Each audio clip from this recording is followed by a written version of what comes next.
Assalamualaikum warahmatullahi wabarakatuh. Perkenalkan, saya Oktavia. Pada kesempatan ini, saya akan mencoba menjelaskan mengenai sistem endokrin. Langsung saja memasuki bahasan pertama.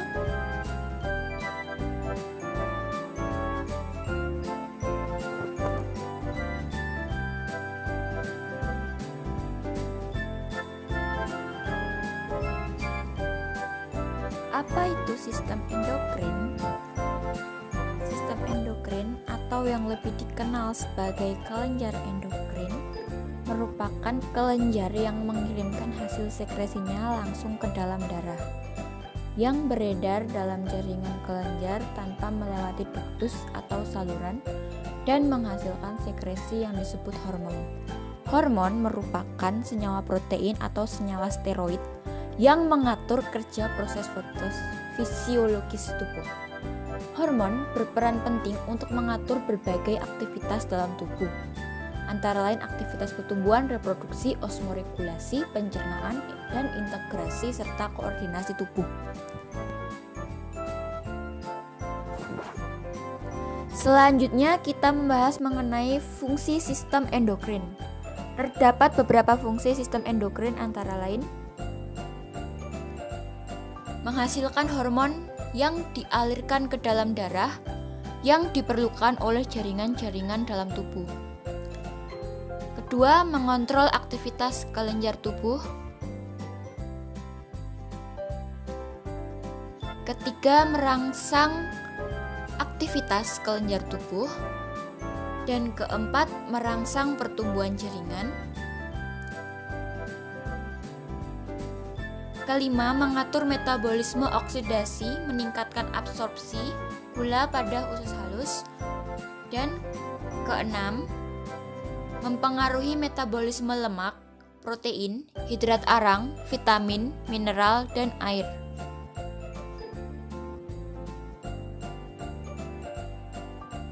Selanjutnya kita akan membahas mengenai sifat umum kelenjar penyusun sistem endokrin. Menurut Tenzer tahun 1998, kelenjar endokrin pada vertebrata termasuk manusia memiliki sifat umum sebagai berikut. Pertama, seluruh kelenjar endokrin berukuran kecil dan mengandung banyak pembuluh darah. Kedua, berdasarkan susunan sel sekretorinya terdapat dua tipe kelenjar hormon, yaitu tipe sinusoid dan tipe folikel. Pada tipe sinusoid, tersusun atas sel-sel sekretori berbentuk kubus atau pipih yang terletak di antara sinusoid-sinusoid dan dilengkapi dengan matriks jaringan ikat. Sedangkan pada tipe folikel, sel sekretori tersusun dalam kantung bulat atau folikel. Folikel tersebut menimbun sekretnya dalam lumen sebelum dilepaskan dalam aliran darah. Tipe ini terdapat pada kelenjar tiroid. Yang ketiga, kelenjar pada sistem endokrin hanya berhubungan secara fungsional, tanpa ada hubungan secara struktural. Dan terakhir, jumlah sekret yang disekresikan tergantung kebutuhan tubuh. Masuk ke materi jenis kelenjar endokrin. Dalam tubuh manusia, ada 7 kelenjar endokrin yang penting, yaitu hipofisis, tiroid, paratiroid, kelenjar adrenalin atau anak ginjal, pankreas, ovarium, dan testis.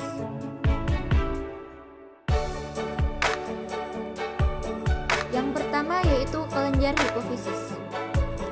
Kelenjar hipofisis atau pituitary disebut juga master of gland atau kelenjar pengendali karena menghasilkan bermacam-macam hormon yang mengontrol aktivitas kelenjar endokrin lainnya.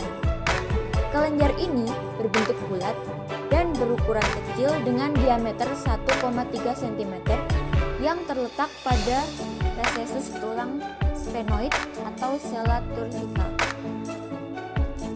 Hipofisis dibagi menjadi hipofisis bagian anterior atau adenohipofisis, berasal dari evaginasi ektoderm pada dorsal faring embryonik, lalu bagian tengah atau pars intermedia, dan bagian posterior atau neurohipofisis, berasal dari perluasan diencephalon.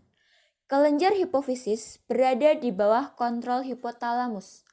Kelenjar hipotalamus memiliki struktur seperti kacang yang terhubung ke hipotalamus oleh jaringan yang berbentuk tangkai kecil yang disebut infundibulum.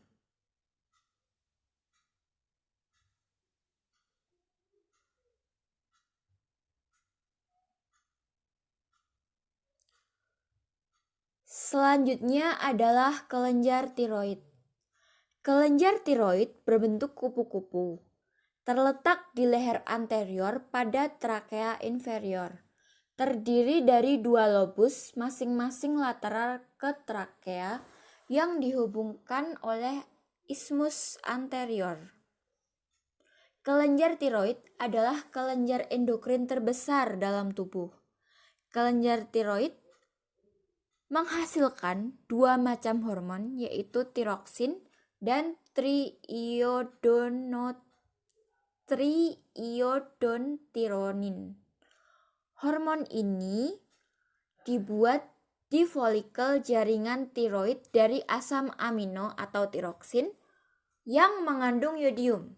Yodium secara aktif diakumulasi oleh kelenjar tiroid dari darah. Oleh sebab itu, kekurangan yodium dalam makanan dalam jangka waktu yang lama dapat mengakibatkan pembesaran kelenjar gondok hingga 15 kali. Selanjutnya adalah kelenjar paratiroid. Kelenjar paratiroid berjumlah 4 buah, terletak di belakang kelenjar tiroid. Kelenjar paratiroid menghasilkan parathormon atau PTH yang berfungsi untuk mengatur konsentrasi ion kalsium dalam cairan ekstraseluler dengan cara mengatur absorpsi kalsium dari usus, ekskresi kalsium oral, dan pelepasan kalsium dari tulang. Hormon paratiroid meningkatkan kadar darah dengan cara merangsang absorpsi kalsium di ginjal dan dengan cara penginduksian sel-sel tulang osteoklas untuk merombak matriks bermineral pada tulang sejati dan melepaskan kalsium ke dalam darah. Jika kelebihan hormon ini akan berakibat kadar kalsium dalam darah meningkat. Hal ini akan mengakibatkan terjadinya endapan kapur pada ginjal. Jika kekurangan hormon PTH menyebabkan kekejangan disebut tetanus. Kalsitonin mempunyai fungsi yang berlawanan dengan PTH, yaitu berfungsi menurunkan kadar kalsium darah.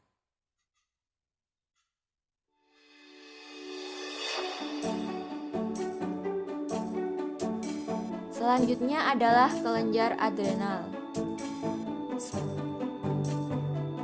Sepasang kelenjar adrenal juga dikenal sebagai kelenjar suprarenal karena terletak di atas ginjal dalam ruang retroperitoneal. Kelenjar suprarenal jumlahnya ada 2. Ukurannya berbeda-beda dengan berat rata-rata 5-9 gram. Kelenjar suprarenal ini terbagi atas 2 bagian, yaitu bagian luar yang berwarna kekuningan atau disebut korteks yang menghasilkan kortisol, dan bagian medula yang menghasilkan adrenalin atau apinefrin dan noradrenalin atau norepinefrin.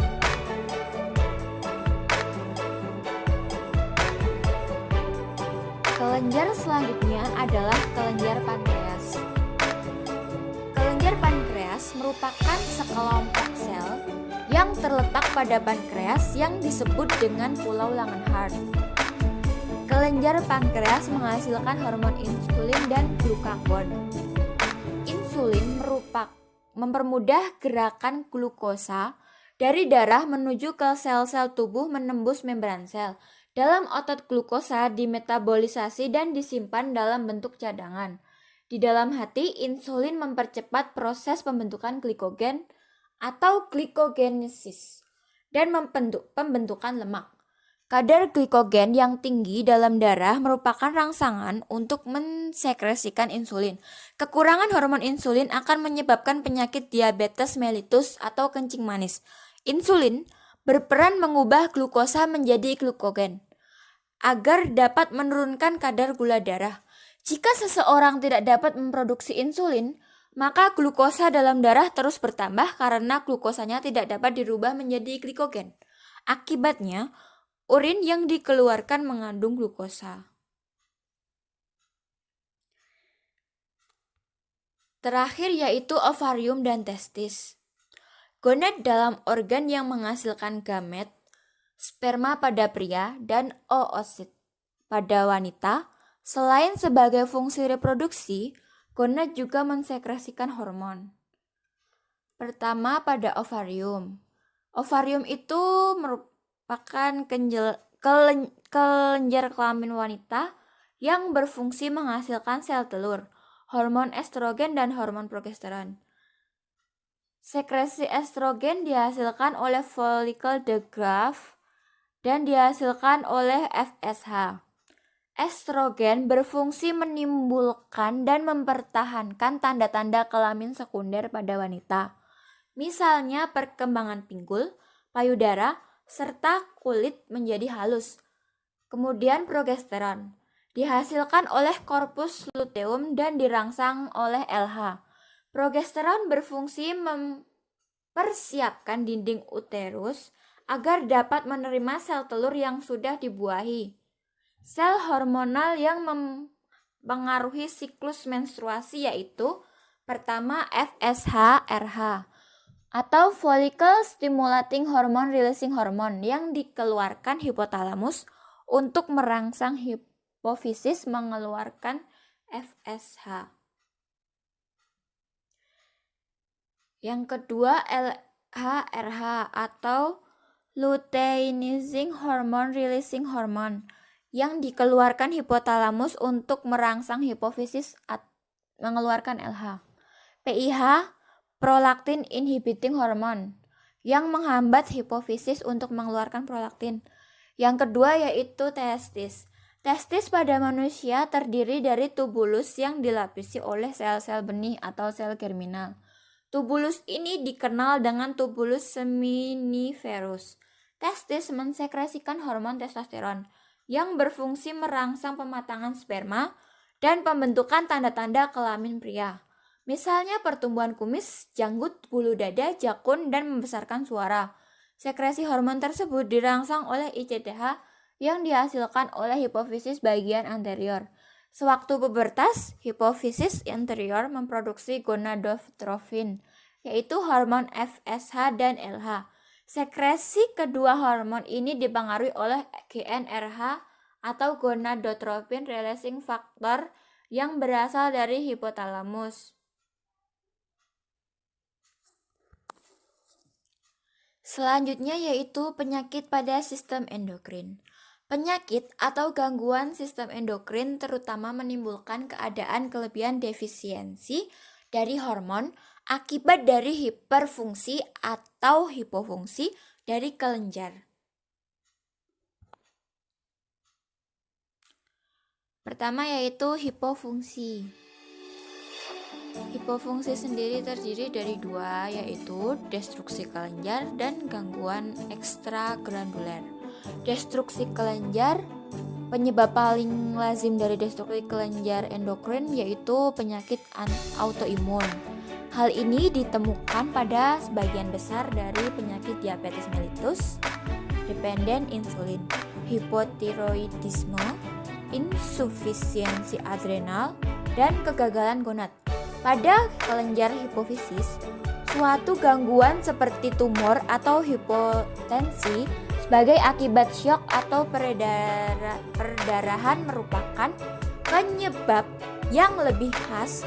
Setiap kelas endokrin dapat mengalami kerusakan dengan akibat hipofungsi oleh karena neoplasma, infeksi, atau perdarahan.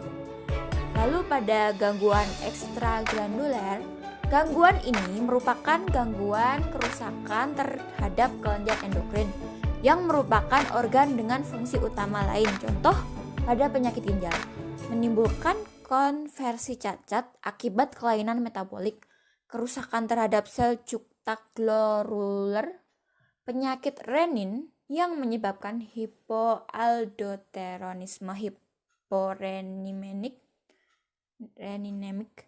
dan kerusakan terhadap sel-sel penghasil eritropoietin yang menyebabkan anemia. Selanjutnya hiperfungsi.